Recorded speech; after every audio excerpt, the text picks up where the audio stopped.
It was a great start to the season earlier on with a 3-2 win away to Conn Rangers, but unfortunately it's been not quite the same ever since, and tonight was just one of these nights. It was like Murphy's Law, really, in which what could go wrong went wrong.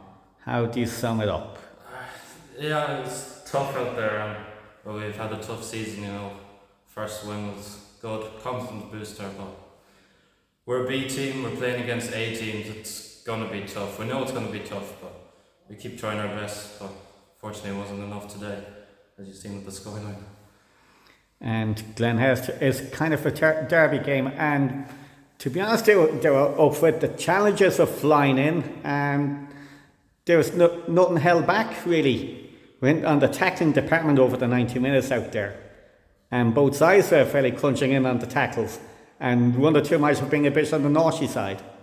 Yeah, it was fairly physical out there. Well, that's what you're going to get with these smaller clubs. Like, you're going to get big physical players, and especially most of our team are younger lads, so they're just finished under 17s, under 18s, and this is their first step up in junior football. So it's going to be tough for them, but it was tough out there, and basically there's not much else we could do. A few dodgy ref calls, but it's over now, so can't complain. One thing I said on the stream at halftime was damage limitation. There was, well, I was hoping for at least maybe a goal, but give away the goal early in the second half to go 5-0 down. I thought to myself, this might be gone out of the script now, but in the second half only conceded 2 as opposed to the 4 in the first half. So in a sense, damage limitation was achieved with the fact that you didn't concede as many goals.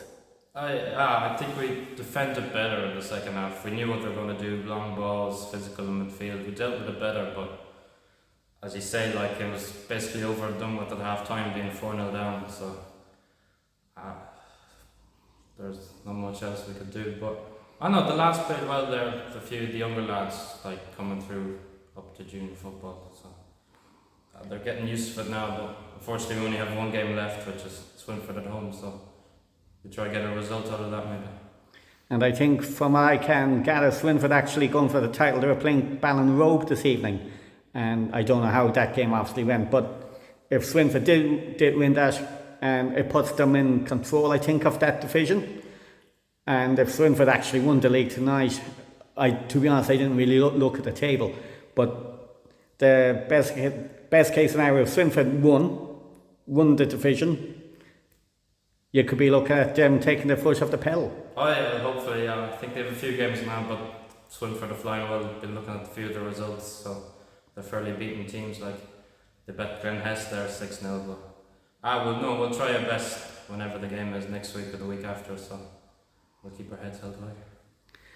And looking at the first team in under 21s, things were a bit brighter for them actually. They didn't play tonight. SNF actually conceded to them. So depending on Celtic and Ballina, if Ballina gets a result tonight, then it's Westport's league. If Celtic win tonight, it's a playoff, I believe, next week between Westport and Celtic. So there's a bit of excitement there, something to look forward to. Oh yeah, it is. So it's good for the club. Two fairly young junior teams, under 21s, playing fairly well, especially the A team. They're doing nicely this year, unbeaten so far, and pushing Castlebar all the way, which they went unbeaten last year and won everything. So it's a good achievement for them. So I think after the game I heard Castlebar won 6-0, so I think it's going to a playoff next week.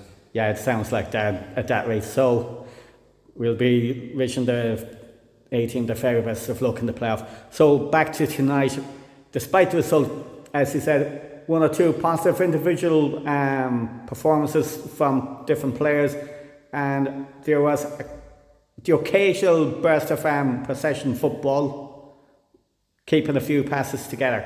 If you want to take positives out of tonight. Yeah, there's a few decent phases of play, playing out from the back, but the lads are new to this kind of level of football, so you don't have much time and space on the ball as you do in underage, so we kind of got punished for a few of our playing out from the back, but Look, so it's a learning curve. Like we'll keep building on this and go again next season then.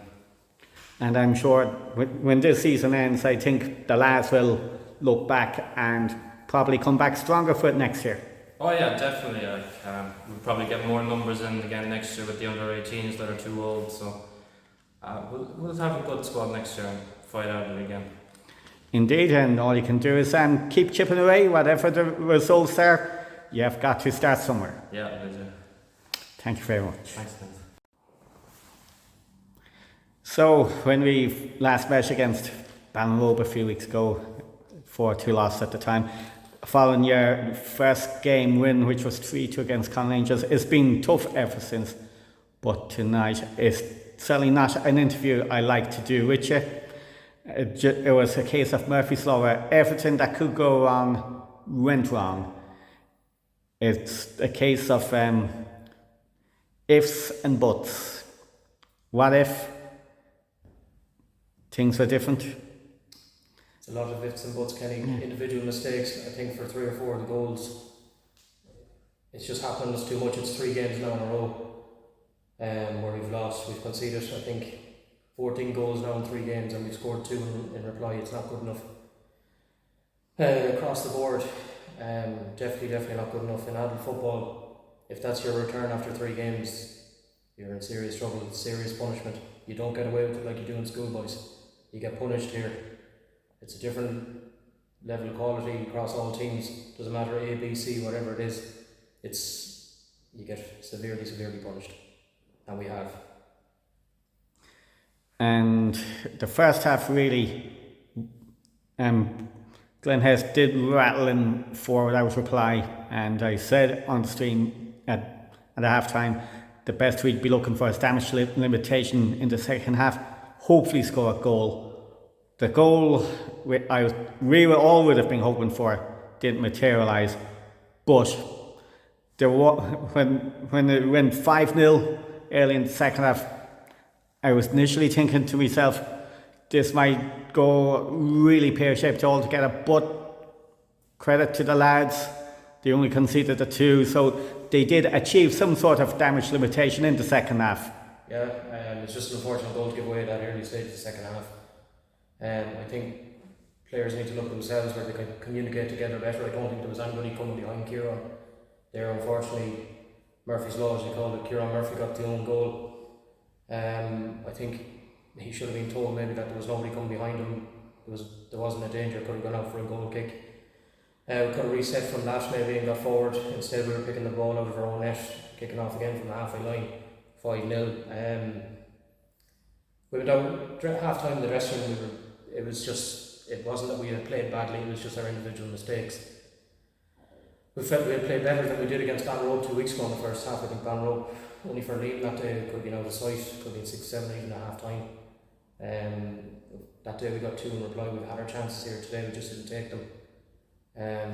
Like coming to a game again, numbers 13 players when you're meant to have 18 and you're promised a few players, and it just feels like you're being let down a little bit, and there's nothing I can do.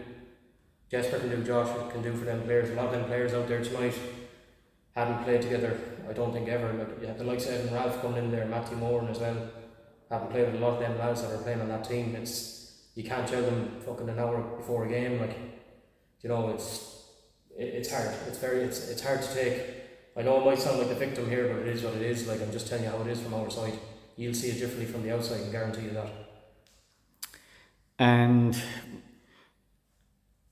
I suppose if you want to find positives from tonight, it's probably the occasional phases of possession, and I use the word occasional.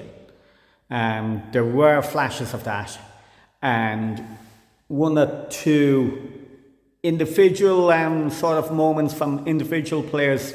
I'd say, if you want to sum it up, and a couple of saves from Liam, really. Yeah, I think when we actually had phases, as you call them there, getting the ball down and playing it, we were moving well, we were moving around. I think the last kick of the first half there, I think we had 5 or 6 passes together there in the middle. We got out to the left hand side. Des took his man on, got the cross in. Keane coming on to it probably should have finished better. He was kind of leaning back a bit and it squirmed out wide. That's the kind of play we're trying to get into these lads. Trainings on Mondays and that. It's just hard. Like we've had to cancel 2 trainings in the last week due to numbers, and fellas not know where they're going, if they're going A, going B, whatever it is. It's just like tug of war over players, really, to be honest with you. So your next game is against Swinford, I believe. There was actually a game that was cancelled earlier in the season. Correct. And Swinford were involved in the top of the table clash with Ballinrobe tonight. So you'd be hoping that Swinford might take their foot off the gas when the two sides meet? I doubt they will, to be honest with you. If I know Swinford up from playing them over the last few years, actually probably sick of the sight of them, sick of the sight of me as well. They never take their foot off the gas, no matter if it's a game with nothing to play for or a game with high intensity. Very good going forward. Obviously, we know a lot of the players. You can see the team sheets there on FAI Connect. A lot of the players that we've came across over the last few years. Obviously being coached well over there, Michael Bavani and Chris McHale and whoever else. They have a good system there. They play well. They do it well. It's just something else that we'll have to deal with in a week or two time.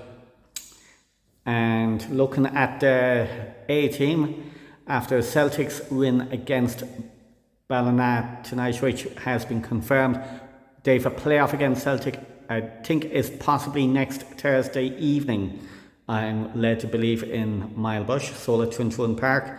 So that will be a huge game for them, and if they get the win, they are under 21 champions in their inaugural season. Yeah, it's a fair play to Celtic and the A team there for getting that far. I think Westport would have rather playing a game tonight than having a game conceded against them. Celtic, obviously, I haven't seen them play. I heard from a few of the A players and Michael Owen, the coach, obviously, that they were very good here. Westport obviously didn't take their few chances. Celtic had chances too.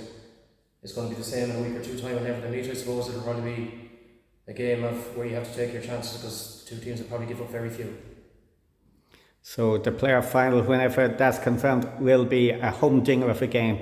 And I don't know whether this affects any of your squad players for tonight. The under-18s are playing against Ballina on Monday evening at 6:30, and I believe if they win the league. It doesn't affect any of mine anyway, I don't think, to be honest with you. I think the under-18 B is where we have a few players there, and obviously a few Monday evenings they can't make the trainings, whatever. It's hard to balance everything. It's just when we're free ourselves, Mondays suits everybody best on our side. With work and other commitments, other days, and coaching other teams and whatever else. Just that under 18 is probably finished after this Monday. I think the B team, they've won 2 games in a row now. Like the likes of Mark Morris and Alan Large and them involved in that team. They're hoping to finish off the season strong and bring it into us as well. So many thanks for the old chat. Sorry things didn't go according to plan tonight. Hopefully the next time I'll be chatting to an interview will be a happier dressing room and a happier atmosphere. If you were there 3 weeks ago in Con Rangers, it would have been a happy interview, trust me, for the battle we put up that day. But it's in the past, it's forgotten about now. It's tough.